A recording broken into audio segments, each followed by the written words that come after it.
जम्मू और कश्मीर विधानसभा चुनाव अब बेहद करीब है। 3 चरणों में ये पूरा चुनाव होने वाला है। 18 सितंबर पहले चरण का चुनाव, 25 सितंबर दूसरे चरण का चुनाव और फिर 1 अक्टूबर जब तीसरे चरण का चुनाव यहां पर होगा। और उसके बाद इंतजार होगा उस पल का जब काउंटिंग होगी, यानी मतगणना होगी और मालूम चलेगा कि आखिर जनता के जनप्रतिनिधि कौन कौन यहां पर बने हैं और बताओ सीएम किसे ये पद यहां पर हासिल हुआ है। लेकिन इस बीच हर पार्टी अपने हिसाब से बड़े दांव चल रही है। निर्दलियों का जिक्र करें तो इस पर बीजेपी ने कौन सा दांव चला है ये अब आपको बताने जा रहे हैं। लेकिन अगर अब तक आपने हमें सब्सक्राइब नहीं किया है तो फौरन कर लीजिए। कौन से वो मुद्दे हैं जिन पर आप चाहते हैं कि पूरी डिटेल के साथ हम आपके सामने हाजिर हो, सटीक जानकारी आप तक यूं ही पहुंचती रहेगी, जरूर बताइएगा। अब बात उसी मुद्दे की जिससे शुरुआत हमने की कि आखिर निर्दलियों पर बीजेपी ने कौन सा दांव चला है। देखिए, उमर अब्दुल्ला को सताने लगा है अभी से हार का डर, ये बार बार सवाल खड़ा भी हो रहा है। आखिर इसमें कितनी सच्चाई है? हरियाणा विधानसभा चुनाव भी है, जम्मू कश्मीर में भी विधानसभा चुनाव है। नेशनल जिस तरह से एनसी यानी कि नेशनल कॉन्फ्रेंस के साथ और कांग्रेस मिलकर आपस में ये चुनाव लड़ रही है, ये गठबंधन जो है चुनावी मैदान में साथ उतर रहा है, जबकि बीजेपी अकेले चुनावी मैदान में ताल ठोक रही है। पार्टी ने साफ कर दिया है कि कुछ सीटों पर वो निर्दलियों को समर्थन देगी और अपने प्रत्याशी वहां पर खड़े नहीं करेगी। कश्मीर रीजन में तो उसने दिल खोलकर मुस्लिम कैंडिडेट्स यानी कि जो मुस्लिम उम्मीदवार हैं उन्हें यहां पर उतार दिया है, क्योंकि इस रीजन में मुस्लिम मतदाताओं की जो तादाद है वो काफी ज्यादा है। ऐसे में बीजेपी जानती है कि एक एक कदम किस तरह से घाटी में उसे और मजबूती दिला सकता है। खासतौर से धारा 370 यानी कि आर्टिकल 370 हटने के बाद और 10 साल बाद ये जो चुनाव हो रहा है, नजरें इसलिए भी बेहद खास हो जाती है। लेकिन नेशनल कॉन्फ्रेंस के उपाध्यक्ष उमर अब्दुल्ला, जो कि पूर्व मुख्यमंत्री की भूमिका में भी नजर आ चुके हैं, अभी से बीजेपी के एक दाव से कहा जा रहा है अंदर खेमे कि उन्हें डर सता रहा है। उन्होंने कहा कि बीजेपी कश्मीर में ज्यादा से ज्यादा सीटों पर निर्दलीय कैंडिडेट को जिताने की कोशिश कर रही है, ताकि जब सरकार गठन की नौबत आए, वो परिस्थितियां यहां पर बने तो उनके साथ गठबंधन यहां पर किया जा सके।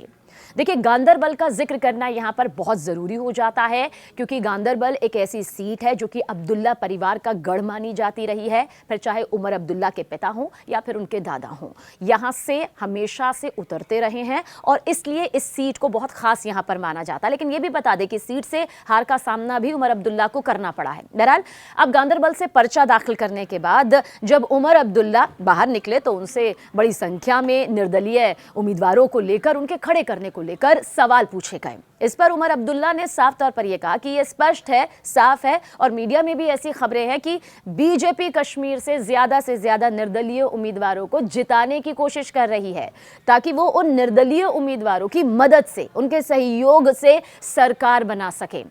हालांकि मतदाता ऐसा नहीं होने देंगे और जब नतीजे सामने होंगे तो ना तो भाजपा और ना ही उसकी चालें सफल होंगी, कामयाब होगी। ये उमर अब्दुल्ला ने यहां पर मीडिया से मुखातिब होते हुए कहा। बहरहाल, उमर अब्दुल्ला के खिलाफ भी कई निर्दलीय किस तरह से मैदान में हैं वो आपको बताते हैं। इसको लेकर उमर अब्दुल्ला ने कहा कि ये देखना बाकी है कि निर्दलीय उम्मीदवारों का एजेंडा आखिर है क्या। उनके नामांकन पत्र स्वीकार होने दें, फिर हम उनके एजेंडे के बारे में सुनेंगे। वो जम्मू कश्मीर लोगों के लिए क्या हासिल करना चाहते हैं, उनका मकसद क्या है और बीजेपी को रोकने के लिए आखिर उनकी क्या कुछ योजना है। उसके बाद ही आगे की रणनीति जो है उनके साथ यहां पर तय होगी। ये सीधा सीधा इशारा, संकेत यहां पर दे दिया गया। वैसे पार्टी के पूर्व विधायक इशफाक जब्बार सहित उनके आलोचकों के जरिए उन्हें बाहरी व्यक्ति करार दिए जाने के बारे में भी सवाल पूछा गया। इस पर पूर्व मुख्यमंत्री अब्दुल्ला ने कहा कि गांदरबल के लोगों ने मुझे 3 बार संसद में भेजा है, एक बार अपने विधायक के तौर में भी चुना है।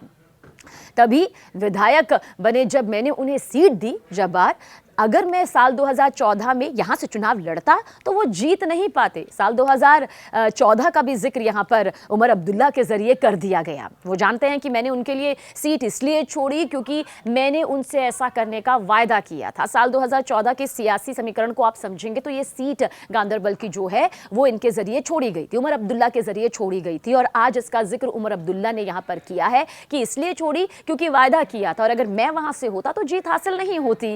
वैसे किस किस बात का डर है बीजेपी सरकार को? एक बार फिर से यह सवाल यहां पर खड़ा हो रहा है। दरअसल बीजेपी को सरकार बनाने के लिए 90 सीटों में से 46 सीट पर जीत हासिल करनी होगी, क्योंकि यही बहुमत का आंकड़ा कहता है। 90 सीटें 46 बहुमत का आंकड़ा यहां पर होता है। इसलिए पार्टी का पूरा जो फोकस है, टारगेट जो है, वो जम्मू रीजन की 43 में से कम 35 से 37 सीटें जीतने पर है। जीत हासिल करनी होगी अगर जम्मू और कश्मीर में अपना परचम लहराना है।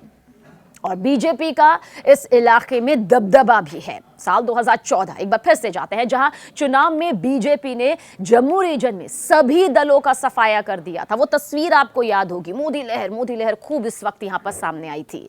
उधर कश्मीर रीजन में पीडीपी, नेशनल कॉन्फ्रेंस यानी एनसी और कांग्रेस का दखल ज्यादा है। इस बात को भी यहां पर सियासी समीकरण के लिहाज से समझना होगा। अब समझिए, अगर बीजेपी जम्मू क्षेत्र में 35 से 37 सीटें जो हैं वो निकाल लेती है, जीत लेती है, जनता का विश्वास हासिल करके अपने उम्मीदवारों को जनप्रतिनिधि के तौर पर यहां पर स्थापित कर लेती है, तो कश्मीर में कुछ सीटों और निर्दलियों को मिलाकर उसके लिए जो आगे की राह आसान है सरकार बनाने को लेकर, बहुमत के आंकड़े यानी कि 46 को छूने को लेकर, वो यहां पर पूरी तरह से आसान होती नजर आएगी। उमर अब्दुल्ला को दरअसल अब इसी बात का डर सता रहा है। और इतना ही नहीं, बीजेपी ने विकास के वायदे के साथ कश्मीर रीजन में भारी तादाद में मुस्लिम उम्मीदवारों को जिस तरह से मैदान में उतारा है, उसके बाद उमर अब्दुल्ला को लग रहा है कि कई ये सियासी समीकरण जो यहां पर बीजेपी के साथ सामने आ रहे हैं, उसके जरिए सामने आ रहे हैं, अगर वो जमीनी स्तर पर फिट बैठ गए, जमीनी स्तर पर उतर गए, तो राह उनके लिए सीधे तौर पर मुश्किल होती नजर आएगी। क्योंकि अब जो सर्वे हो रहे हैं, जो रिसर्च हो रही है, उसके हिसाब से यही माना जा रहा है कि इस वक्त जम्मू और कश्मीर के जनता के लिए आर्टिकल 370 या फिर आपसी वाद विवाद मुद्दा नहीं है। मुद्दा है विकास का। बिजली, पानी, रोजगार, सुरक्षा, ये तमाम मुद्दे हैं जो जम्मू और कश्मीर की जनता चाहती है कि जो उम्मीदवार मैदान में उतर रहे हैं, उनके जरिए, उनके आला कमान के जरिए इस बात पर फोकस किया जाए।